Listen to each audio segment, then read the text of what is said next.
வணக்கம். நான் இப்போ மகாபலிபுரத்தில் இருக்கேன். இது ஒரு ஆர்கிடெக்சர் ஸ்கூல்னு சொன்னால் நீங்கள் நம்புவீங்களா? நீங்கள் நம்பலாலும் அதுதான் உண்மை. ஒரு காலத்தில் ஆர்கிடெக்சரை சொல்லி கொடுக்குற கல்லூரியாக தான் இந்த இடம் இயங்கிட்டு இருந்துச்சு.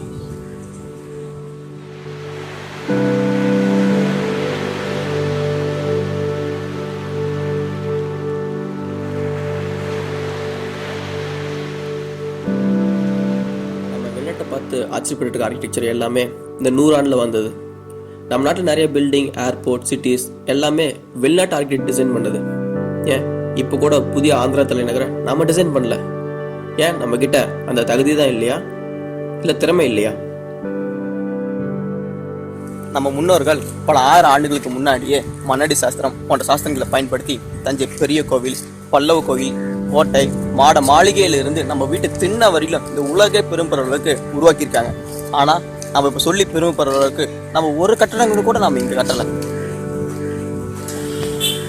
ஆர்கிடெக்சரை பற்றி ஒரு அடிப்படை அறிவு கூட இல்லாமல் தான் நாம் இங்கே இருக்கோம். ஆர்கிடெக்சர் கட்டடக்கலை இன்னைக்கு அது கலையாக இல்லாமல் வியாபாரமாக மாறி எளிய மக்களுக்கு எட்டாவது கனியாக இருக்கு. ஆர்கிடெக்சர் ரொம்ப சிம்பிளான விஷயம். நம்ம டெய்லி லைஃப்பில் பார்த்துட்டு யூஸ் பண்ணிட்டு ஒரு விஷயம் தான். அதை பற்றி நம்மக்கிட்ட ஒரு தெளிவான அடிப்படை அறிவு இல்லைன்னா கூட இந்த சகோதர சகோதரிகள் நிறைய பேர் அதை படிக்க ஆரம்பிச்சிட்டாங்க. மூளைக்கு ஒன்று ஒரு ஆர்கிடெக்ட் காலேஜ் உருவாகிட்டு இருப்பாங்க. இன்னொரு 10 வருஷத்துக்கு அப்புறம் எங்கே பார்த்தாலும் ஆர்கிடெக்ட் ஸ்டூடெண்ட்ஸ் தான் இருப்பாங்க. இப்போ இருக்க இன்ஜினியர் ஸ்டூடெண்ட்ஸ் மாதிரி ஒரு சமுதாயம் உருவாகிறதுக்கு ஒரு ஆர்கிடெக்டோட பங்கு ரொம்ப நிறையாவே இருக்குது.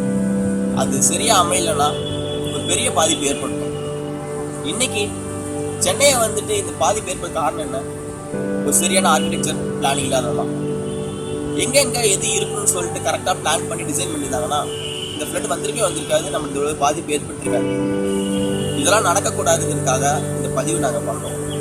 ஆர்கிடெக்சரை பற்றி தெளிவான அடிப்படையான விஷயங்களை நாங்கள் உங்களுக்கு புரிகிற மாதிரி தமிழில் சொல்லிக் கொடுப்போம். அதுக்கு இந்த சேனலை சப்ஸ்கிரைப் பண்ணுங்கள். தேங்க்ஸ்.